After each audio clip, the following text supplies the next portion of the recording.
First யூனிட்டில் ஆர்கிடைப்பல் criticism நான் இது மட்டும் தான் பார்த்துருக்கேன். ஸோ இது என்ன சொல்கிறாங்கன்னா டைப் ஆஃப் கிரிட்டிக்கல் தியரி அப்படிங்கிறாங்க. இது என்ன பண்ணணும்னா interprets a text focusing on recovering myth and archetypes. இதில் என்னென்ன வருதுன்னா நெரேட்டிவ், சிம்பிள், இமேஜஸ். இதை ஃபஸ்ட்டு ஃபோக்கஸ் பண்ணி இதை முன்னாடி எழுதணும்னா கண்டிப்பாக நமக்கு மார்க் ஒரு மார்க்காவது கெயின் பண்ண முடியும். ஸோ இதை யார் க்ரியேட் பண்ணாங்கன்னா மட் பட்கின் அப்படிங்கிறவர், எம்ஏயுடி மட் பிஓடிகேஎன் மட் பட்கின். அது என்ன ஒர்க்குன்னா ஆர்கிடைப்பல் பேட்டர்ன்ஸ் ஆஃப் தியரி. எப்போ எழுதினாருன்னா 1934.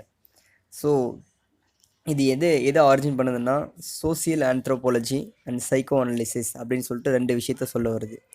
இது எப்போ ரொம்ப ரொம்ப பாப்புலர் ஆச்சுன்னா 1940ஸ்லேருந்து 1950s வரையும். யார் மூலயமான்னா நார்த்ரோஃபயர், NORTHROPHFIRE, நார்த்ரோஃபயர்.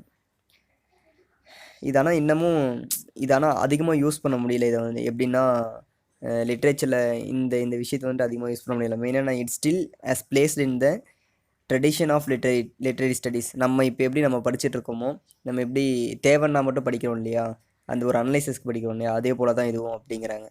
ஸோ இதில் வந்துட்டு 3 ரைட்டர்ஸ் வந்துட்டு ரொம்ப ஃபேமஸாக இருக்காங்க. யாருன்னா sir James George Fraser, SIR sir, JAMES James, GORG George, FRAZDR Fraser.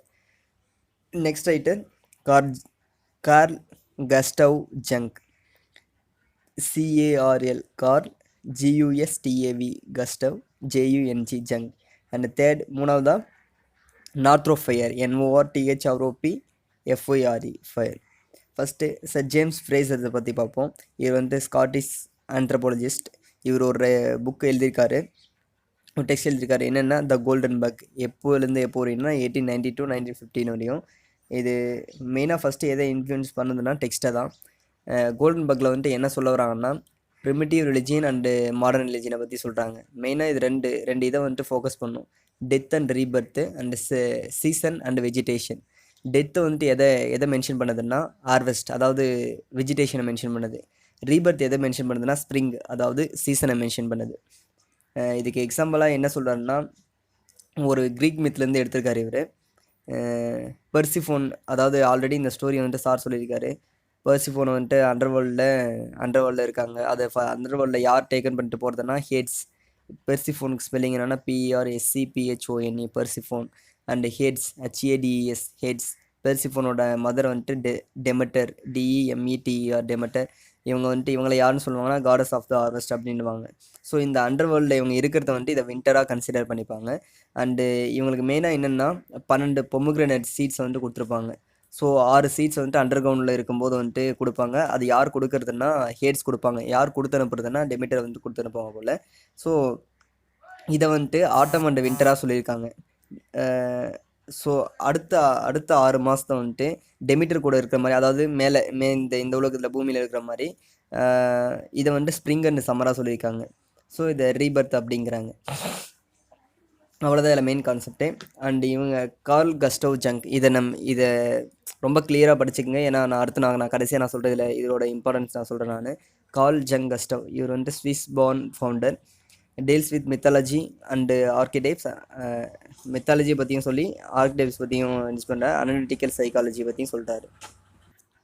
Myth and archetypes in relation to unconscious. So மித்தும் ஆர்கிடைப்பும் வந்துட்டு அன்கான்ஷியஸோட ஒரு ரிலேஷன் இருக்குது அப்படிங்கிறாங்க. இது வந்துட்டு அன்கான்ஷியஸ்ங்கிறது என்னென்னா இன்அக்சசிபிள் பார்ட் ஆஃப் மைண்ட். நமக்கு என்ன நடக்குதுன்னு சொல்லிட்டு எதுவும் தெரியாது அப்படிங்கிறதா அது. ஆர்கிடைப்பல் psychology distinguish between personal and collective unconscious. இதே தான் இப்போ என்ன பண்ணுறாருன்னா ஆர்கிடைப்பல் சைக்காலஜியை வந்துட்டு இதோட வந்துட்டு டிஸ்டிங்விஷ் பண்ணுறாரு, இதோட கோர்த்து பார்க்குறாரு. அதாவது பர்சனல் அண்டு அன்கான்ஷியஸோட, கலெக்டிவ் அன்கான்ஷியஸோட. இதை வந்துட்டு அந்த பர்சனல் கலெக்டிவ் அன்கான்ஷியஸ் என்னென்னு சொல்கிறாருன்னா ஆல்ரெடி இதே மாதிரி மென்ஷன் பண்ணிப்பார். A priori inborn forms of intuition, INTUITION intuition. And இன்னொன்றும் சொல்லுவார், experience that comes upon us like fate அப்படிம்பார். Return of the ego to the unconscious. இது வந்துட்டு என்ன சொல்லுவாங்கன்னா return of the ego to the unconscious அப்படின்னா இது வந்துட்டு டெத்து அப்படிங்கிறாரு. அண்டு ரீஎமர்ஜ் ஃபார்ம் த அன்கான்ஷியஸ்னா ரீபர்த் அப்படிங்கிறாங்க. அவ்வளோதான். ஸோ இப்போ அடுத்து வந்துட்டு நார்த்ரோஃபயரோட கான்செப்ட். இதுவும் வந்துட்டு ரொம்ப முக்கியம். நான் ஏன் முக்கியம்னு சொல்கிறேன்னா அது கடைசியாக நான் சொல்கிறேன். நான் நார்த்ரோஃபயர் வந்துட்டு கனடியன் லிட்ரரி கிரிட்டிக். இவர் ஆர்கிடைபிள் கிரிட்டிசிசம் தியரி இன் பியூர்லி லிட்ரரி டர்ம்ஸ். அதாவது இவர் தான் இப்போ வந்துட்டு இவர் சொல்ல வர என்னென்னா லிட்ரேச்சரோட கம்பேர் பண்ணி இதை சொல்கிறார் ஆர்கிடைபிள் கிரிட்டிசிசம் வந்துட்டு. இது ஃபர்ஸ்ட் இவர் வந்துட்டு ஒன்று எழுதியிருப்பார், அனட்டமி ஆஃப் கிரிட்டிசிசம்னு. பட் அடுத்து வந்துட்டு இது என்னென்ன எஸ்ஏவா எப்படி கிரியேட் ஆகுறது, த ஆர்கிடைப்ஸ் ஆஃப் லிட்ரேச்சர் அப்படிங்கிறாங்க. அனட்டமி ஆஃப் கிரிட்டிசிசம் தான் த ஆர்கிடைப்ஸ் ஆஃப் லிட்ரேச்சர் அப்படின்னு வருது. Frye's work breaks both Frazer and Jung. அதாவது இவர் என்ன பண்ணுவார்னா, ஐயோ என்ன பண்ணுவார்,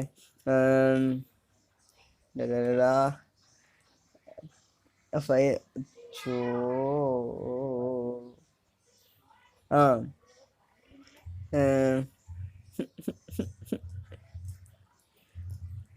பிரேக்ஸ் ஃப்ரேசரோட ஒர்க்கையும் சரி அண்ட் கால் ஜங்கோட ஒர்க்கையும் சரி ரெண்டையும் வந்துட்டு பிரேக் பண்ணியிருப்பார். இது ஏன் இப்படி பண்ணுறீங்க, இதில் என்ன விஷயம் இருக்குது, நீங்கள் ஏன் ஃப்ரேசர், அதாவது இவர் வந்து கொஷின் கேட்டுப்பார், நீங்கள் ஏன் இதோட கம்பேர் பண்ணிக்கோங்க, வெஜிடேஷனோட கம்பேர் பண்ணி சொல்லியிருக்கோங்க. அண்ட் அன்கான்ஷியஸ் ஸ்டேட் வந்துட்டு கால் ஜங் த அன்கான்ஷியஸ் ஸ்டேட் வந்துட்டு இது வந்துட்டு யாராலையும் அண்டர்ஸ்டாண்ட் பண்ணிக்க முடியாது, இது வந்துட்டு தெரியாத ஒன்று தானே அப்படின்னு சொல்லிட்டு நிறைய மென்ஷன் பண்ணி சொல்லியிருப்பார். இவர் என்ன பண்ணுவார்னா இந்த ஆர்கிடைபிள் கிரிட்டிசிசம் வந்துட்டு ரெண்டாக பிரிச்சிருப்பார், காமெடிக் அண்டு ட்ராஜிக்னு. COMEDIC comedic and tragic, TRAGIC tragic. இதை வந்துட்டு ரெண்டாக சப்டிவைட் பண்ணுவார். என்னென்னா காமெடிக்கு வந்துட்டு காமெடி அண்டு ரொமான்ஸ் அப்படின்னு பிரிப்பார். அண்டு ட்ராஜிக்கை வந்துட்டு ட்ராஜடி அண்டு செட்டைர் அப்படின்னு பிரிப்பார். செட்டைரை இன்னொன்றுவாக சொல்லலாம், ஐரானிக் அப்படின்லாம், IRONIC ironic. Frye uses the season in archetypal scheme. இப்போ வந்துட்டு சீசனை வந்துட்டு இந்த ஆர்கிடைபிளோட யூஸ் பண்ணுறாரு. அதாவது comedy with spring, romance with summer, tragedy with autumn, satire with winter. Comedy வந்துட்டு என்னென்னு சொல்கிறாருன்னா, generate by the birth of hero. Comedy வந்துட்டு ஒரு பர்த் ஆஃப் ஹீரோ அப்படிங்கிற ரிவைவல் அண்டு ரீசைக்ரேஷன் அப்படின்னு கூட சொல்கிறாரு. அண்ட் இன்னும் ஸ்ப்ரிங்கை வந்துட்டு என்னென்னா defeat of winter and darkness அப்படின்னு சொல்கிறாரு. ரொமான்ஸ் வந்துட்டு சம்மரோட மென்ஷன் பண்ணுறது வந்துட்டு எப்படின்னா இது வந்துட்டு ஒரு ஹீரோவோட பர்த் அப்படின்லாம். And tragedy to autumn, dying ஆட்டம்ங்கிறது வந்துட்டு டையிங் ஸ்டேஜ். அண்டு ட்ராஜடி வந்துட்டு fallen or demise of the protagonist. அதாவது இப்போ எப்படின்னா fall or demise of the ப்ரொட்டகானிஸ்ட்னா கடைசியில் இவங்க வந்துட்டு டெத் ஆவாங்க இல்லையா, சாவாங்க இல்லையா, அதை தான் சொல்கிறாங்க. ஒரு ஹீரோ வந்துட்டு செத்தாவது ட்ராஜடி, அப்படி கடைசியில் எண்டில் செத்த ட்ராஜடின்னு சொல்கிறாங்களே அதுதான். அண்டு செட்டைரை வந்துட்டு வின்டரோட கம்பேர் பண்ணுறது என்னென்னா டார்க் ஜெனர் அப்படிங்கிறாங்க. இப்போ இதை வந்துட்டு ஆர்டராக சொல்லுவார். சம்மரை வந்துட்டு ரொமான்ஸோட சொல்கிறாங்க. அண்ட் அது என்ன சொல்லுதுன்னா the birth of the hero. Autumn வந்துட்டு ட்ராஜடியோட சொல்கிறாங்க. இது என்னென்னா movement towards the death or defeat of the hero. And இன்னும் வின்டரை வந்துட்டு செட்டைர் ஆர் ஐரனின்னு சொல்கிறாங்க. த ஹீரோ இஸ் ஆப்சன்ட் அப்படிங்கிறாங்க. அண்ட் ஸ்ப்ரிங்கை வந்துட்டு காமெடியோட சொல்கிறாங்க, the rebirth of the hero அப்படிங்கிறாங்க.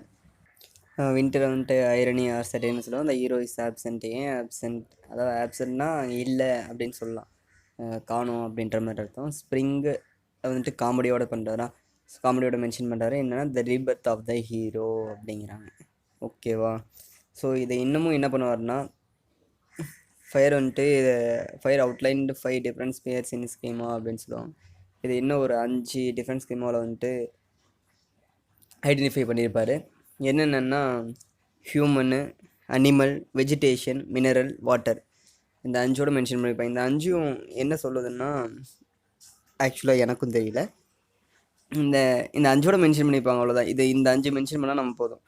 ஓகே, இப்போ ஏன் இதை கடைசியாக நான் சொல்கிறேன்னா, வேணால் தேடி யூனிட் பார்த்து பாருங்கள். நார்த்ரோஃபயர் எங்கே இருக்குது, ஐயோ அது எங்கே கேட்டுன்னு தெரியல.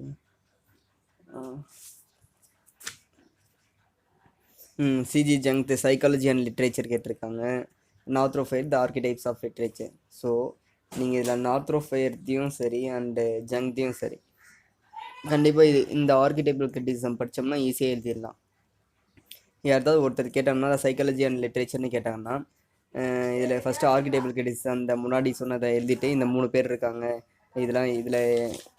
இது social and anthropology and psychology பற்றி சொல்ல வருது, இது எப்போ பாப்புலர் ஆச்சுன்னா 1940s 1950 வரையும் பாப்புலர் ஆச்சு அப்படின்னு எழுதிட்டு அடுத்து உடனே இவங்களோட இப்போ யாருக்கு இதில் கேட்குறாங்களோ சிஜி தங்கு கேட்குறாங்கன்னா சைக்காலஜி அண்ட் லிட்ரேச்சர் அப்படின்னு கேட்குறாங்கன்னா ஸோ அதுலேருந்து அப்படியே ஸ்டார்ட் பண்ணிடலாம். முன்னாடி சிஜி ஜங் பற்றி சொன்னோம் இல்லையா, அதை எழுதிடலாம். அடுத்து நார்த் ஆஃப் ஃபெய்த் கேட்டாங்கன்னா அடுத்து நார்த் ஆஃப் ஃபெய்த் அப்படியே எழுதிடலாம்.